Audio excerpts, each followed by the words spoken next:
Kırgız Respublikasının mamleketlik tuğusun көтөрүү.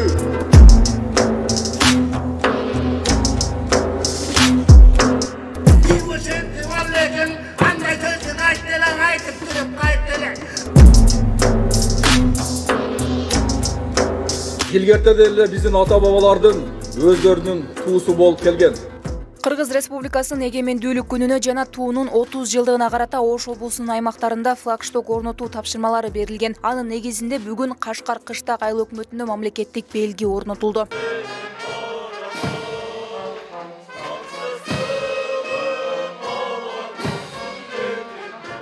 Аталган аймактын борборуна флагшток орнотуу демилгесин жергиликтүү жаштар көтөрүп чыккан. Мындан улам жергиликтүү бюджеттен эч кандай каражат бөлүнгөн жок. Мында орун алган туунун узундугу 31 метр, туурасы 7,5 метрди түзөт.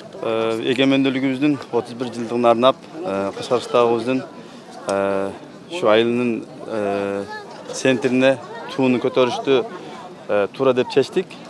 Жаштар баарыбыз чогулуп, элдин салымы мен ушу элибиз биримдикке, жакшылыкка, Кыргызстандын тынчтыгы үчүн ушуну көтөрүүнү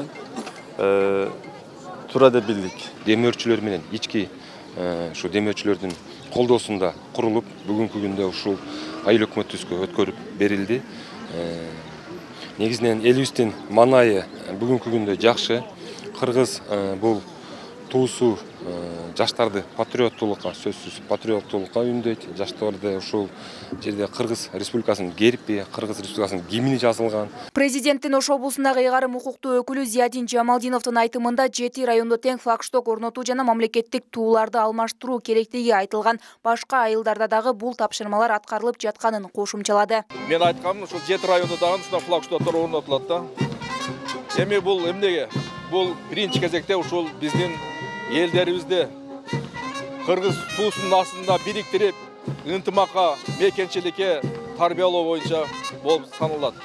Ошондуктан биз ушул бардыгыбыз Ош облусунда жашаган элдер, көп улуттуу элдер бар.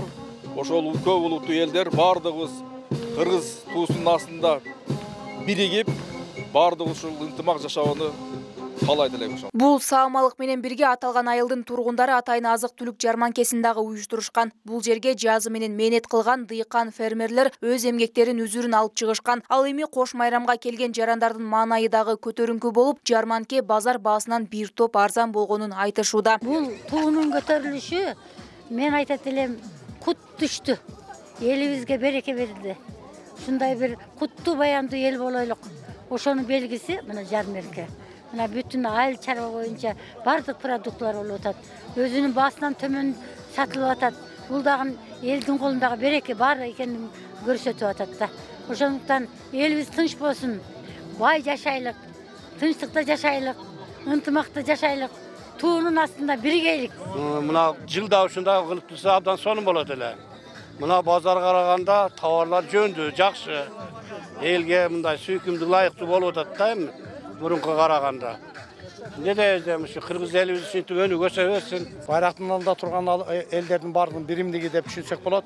Ушул майрам күндөр дайыма боло берсин, эли журтубузда тынчтык, ынтымакчылык болсун. Ушу ынтымакчылыктын белгиси ушу майрамдарда. Мына майрамдардын мына Кыргызстаныбызда жакшы адилеттүүлүктүү болгондугу үчүн ушундай майрамдар уюштурулуп келатат. Белгилей кетсек, Кашкар кыштак айыл аймагында 9 айыл болсо, анда 37 000 калк жашайт. Айымкан Исрал кызы Мирзат Нууманов, Ынтымак, Ош облусу.